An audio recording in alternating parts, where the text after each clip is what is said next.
Malgré la polémique provoquée par le meurtre de la jeune Liana, Gérald Darmanin refuse de démissionner mais reconnaît toutefois un terrible échec dans le traitement du dossier.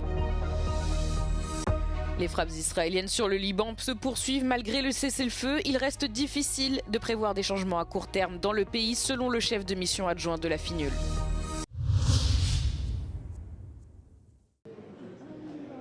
Le ministre de la Justice, Gérald Darmanin, a refusé de démissionner malgré la vive polémique suscitée par l'affaire du meurtre de la jeune Liana. Le corps de la fillette de 11 ans a été retrouvé jeudi dans un silo à grains dans le Gers, une semaine après sa disparition.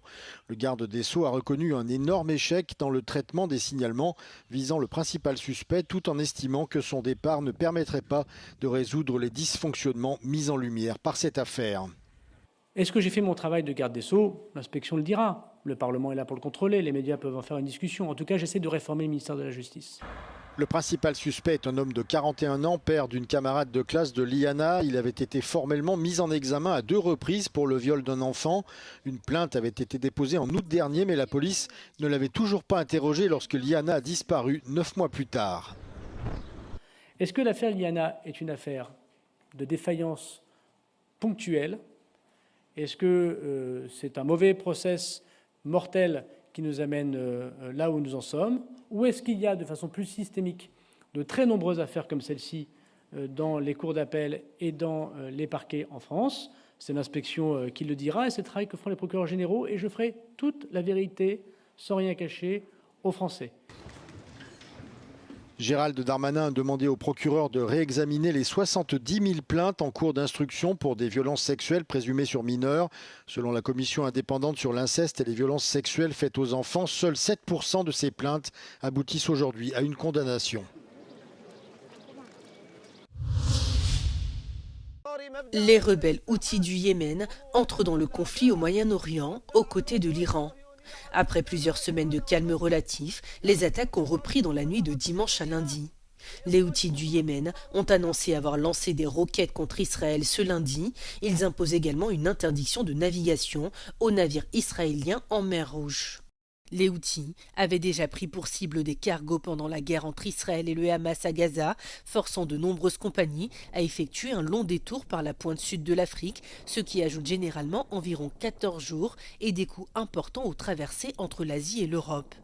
Le volume de pétrole transitant par le détroit de Bab el-Mandeb est passé de plus de 8 millions à environ 4 millions de barils par jour pendant la première phase du conflit.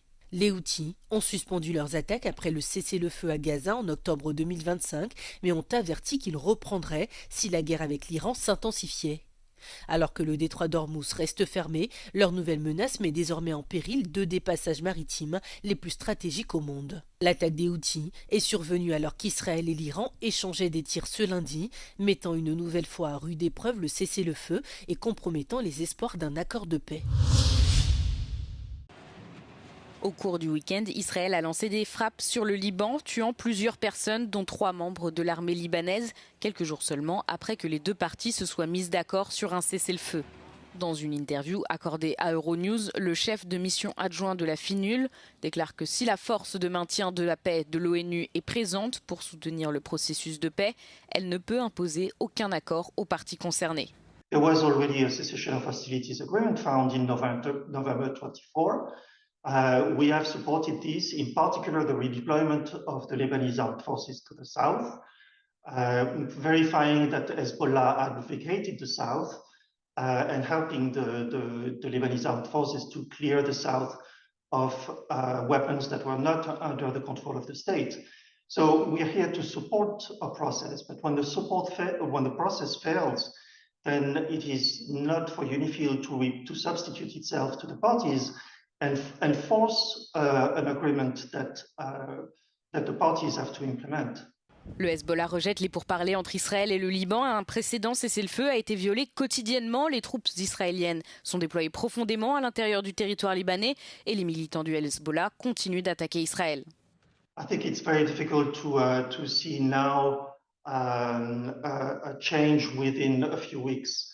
There is always the chance that the political process, the political will of the parties will change things on the ground. I think we see this under the US negotiation that are currently ongoing in Washington. but it's a very complicated process. L'armée libanaise a déclaré que la poursuite des attaques israéliennes compromet les efforts visant à un cessez-le-feu global et au retrait israélien des territoires libanais occupés.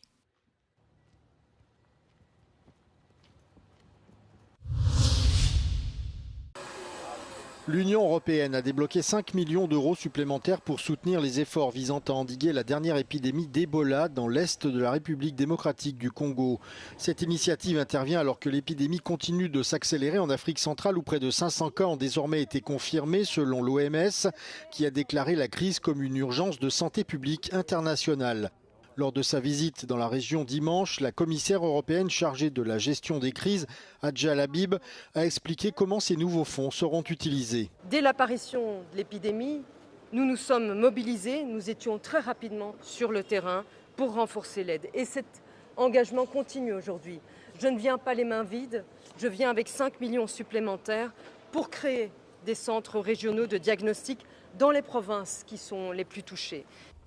La commissaire a confirmé que ce nouveau financement vise à renforcer les capacités de dépistage dans les zones où le virus se propage, permettant ainsi aux autorités sanitaires d'identifier et d'isoler les cas plus rapidement. Selon les dernières informations disponibles samedi, 82 personnes ont perdu la vie en RDC, où l'épidémie a été officiellement déclarée il y a 3 semaines. Les experts de la santé ont averti que si elle n'était pas maîtrisée, l'épidémie pourrait devenir l'une des plus importantes jamais enregistrées. La commissaire Labib a noté que des signes avant-coureurs étaient déjà apparus lors d'une précédente visite dans la région au début de l'année. «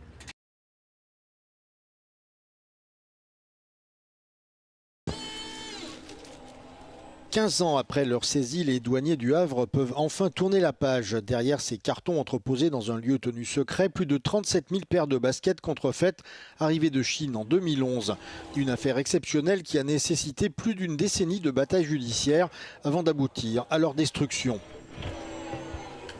C'est une affaire, une saisie assez hors norme, assez extraordinaire, avec plus de 37 000 articles en provenance de Chine. Qui était à destination d'une entreprise française. Ce sont des chaussures qui ressemblent à une marque de sport bien connue. Les chaussures reprennent les classiques, les standards de la marque. Les emballages individuels permettent de faire croire qu'il s'agit d'une chaussure de marque. La contrefaçon ne se limite plus au luxe ou aux baskets. Les douaniers saisissent des jouets, des produits d'hygiène ou bien encore des pièces détachées. Toutes les marchandises peuvent être contrefaites. Les marchandises de luxe, avec les grandes marques françaises, mais aussi les marchandises de consommation courante, les savons, les shampoings et plus encore les jouets. Direction maintenant un centre spécialisé, les chaussures sont chargées puis broyées sous le contrôle des douanes. Impossible de les revendre ou même de les redistribuer, la loi impose leur destruction. Les matériaux récupérables sont ensuite orientés vers des filières de recyclage ou de valorisation énergétique. Une fin spectaculaire pour cette saisie hors norme. En France, plus de 20 millions de produits contrefaits ont été interceptés l'an dernier. Un trafic extrêmement lucratif que les douanes considèrent comme l'un des visages de la criminalité organisée.